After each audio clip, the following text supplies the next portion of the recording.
Eh, chungu. God. 2 militaires de Rwanda Defense Force ont été capturés ce samedi 28 mai à Biruma, localité située à plus ou moins 60 km au nord de la ville de Goma. Ces éléments ont été capturés par les forces armées de la RDC et FARDC après d'intenses combats entre les FARDC et les M23.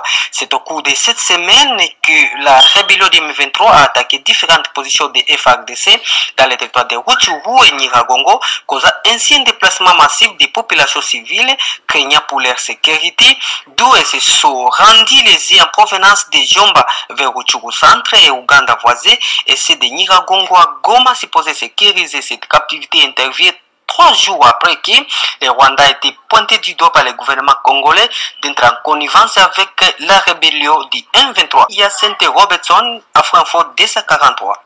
Oui. Qu'est-ce qui s'est passé? Alors, au moment où on cheminait vers Mokike, arrivé à la hauteur de Guyag, alors on a été, bien sûr, après un départ, une foule de la population. La population en général nous a conduits jusqu'au niveau de la brigade. Je l'ai dit, on se dirigeait vers Mokike. On cherchait bien sûr à rejoindre les autres. Alors les autres, ce sont d'autres qui avaient les mêmes ambitions que nous. Alors au niveau du groupe, on était à 4, je crois, si j'ai bonne mémoire, mais je connaissais personnellement celui-ci. Alors, je ne sais pas encore. Alors, ils ont pris le large. Oui. Qu'est-ce qui s'est passé? Alors, au moment où on cheminait vers Mokike, arrivé à la hauteur de Guyag, les rebelles du M23 ont subi la frappe de l'armée de la République démocratique du Congo et ils ont libéré ces villages. Donc dire que ce qui circule sur les réseaux sociaux en disant que les villages sont encore sous contrôle de l'ennemi, c'est d'abord une aberration. En tout cas, c'est faux. Nous avons vu les forces armées de la RDC qui est tellement mobilisées, mais pour le moment, nous devons s'allier et encourager les forces armées de la République démocratique du Congo qui ont réussi à récupérer presque tous les villages qui étaient déjà envahis par l'ennemi. En tout cas, ces villages sont maintenant entre les mains de l'armée régulière congolaise. C'est une bonne nouvelle. Et d'ailleurs, dans les territoires de Nyiragongo, il y a certaines personnes qui commencent déjà à rentrer dans leur domicile. Sauf toujours qu'il y a une psychose dans les rangs des déplacés et surtout que la guerre n'est pas finie. Je peux confirmer que la route entre Rutshuru et Goma n'est pas encore opérationnelle, mais c'est sous contrôle de l'armée régulière et les forces armées de la RDC n'ont pas encore donné les go, donc n'ont pas encore autorisé à ce qui est passage. Hier là, les véhicules qui voulaient quitter le territoire de Rutshuru pour la ville de Goma étaient contraints de rentrer à Rutshuru.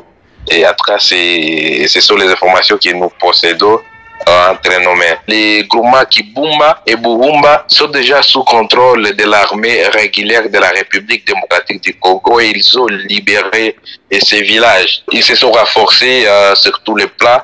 Et voilà, ils ont quand même réussi à déloger l'ennemi et l'ennemi qui est reculé. Donc, il y a des bandades, c'est ça le terme approprié. L'ennemi quitté du Rwanda pour la République démocratique du Congo. Et c'est ce qu'a dit, c'est ce qu'a témoigné d'ailleurs certains déplacés de guerre. Donc, je pense que c'est pas moi qui confirme cela, mais ce sont les témoignages des populations civiles qui fuyaient ces affrontements. Ils ont dit qu'ils ont vu l'ennemi qui quittait le Rwanda, puisque la République démocratique du Congo est à frontière avec les Rwandais, surtout au niveau du territoire de Nyiragongo. Donc, du territoire de Nyiragongo et les Rwandais, il n'y a que pas. Donc, c'est normal que les populations civiles témoignent cela et c'est ce qu'ils ont vu. Et d'ailleurs, il y a des vidéos qui ont émaillé les réseaux sociaux. C'était hier, les vidéos des populations, les populations civiles qui ont pris ces vidéos, elles ont montré l'armée rwandaise essayer de prendre ses blessés, ses compatriotes ou ses collègues qui étaient décédés sur la ligne de front. C'est les vidéos qui ont été prises par les populations civiles. Le gouvernement congolais l'a confirmé et il y a eu l'implication de l'armée rwandaise. Le jeune du centre de négoce de Simbi, en chefferie de Banduru dans le territoire de Mahagi, décide désormais de mettre fin à leur mouvement d'autodéfense à mission dans cette région, sur instruction du gouverneur militaire, commandant des opérations, le lieutenant général Luboyanka Shomajoni. L'administrateur du territoire de Mahagi a encouragé ces jeunes pour cette prise de conscience. C'est l'éducation à la paix. C'était au cours d'un meeting populaire tenu par cette autorité territoriale. L'heure a sonné pour mettre les efforts ensemble afin de restaurer la paix, a dit le colonel Jacques Dissanoa. Par la même occasion, il a ordonné la levée de toute barrière érigée sur la route Ngote Djalasiga par des hommes en uniforme, deux fois source de frustration de la population. Et là, on a sepeli lisusu, namoni makambu ya autodéfense esili. Motoa ya susu koko sabino te na makambu autodéfense. Bondi malisusu te kokota na makambo na mouvement na groupe ya autodéfense. Na yo kilix makambo ya tracasserie awa. Ndenge bolobi basoda bazo tungisa bino mama ko kene bilanga 1000 francs 2000. Ndenge na komi awa makambo wana ezosila. Il faut dire que la descente sur le terrain de l'administrateur du territoire de Mahagi intervient après le passage du gouverneur militaire de l'Ituri, le lieutenant général Luboyanka Shomajoni, dans cette région où il s'observe un retour de la population dans ses habitations à la suite d'un renforcement des effectifs militaires, constituant un bouclier impénétrable contre les forces du mal.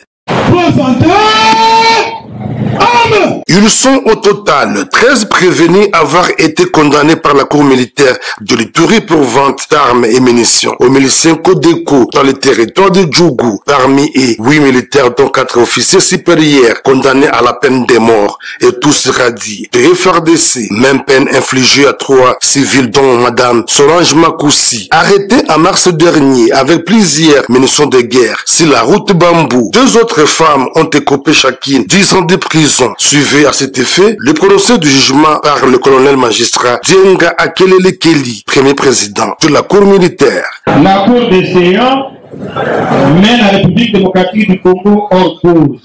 Elle est irrecevable et fondée des actions civiles des autres parties civiles et condamne en conséquence les prévenus à leur payer solidairement la somme de $150 000 à titre de dommages d'intérêt pour le préjudice subi. Selon le ministère public, ces armes vendues aux miliciens Kodeko auraient facilité notamment le massacre des 62 déplacés au site de Plaine-Savo vers Boulé en février dernier. La population salue ces jugements qu'elle estime comme une leçon à d'autres brebis galaises au sein de l'armée. Quelques militaires combattent au mobile, mais militaires déjà les condamnés iront en appel à contestation de cette décision de la cour, ont dit leurs avocats qui saluent tout de même l'acquittement de leurs clients.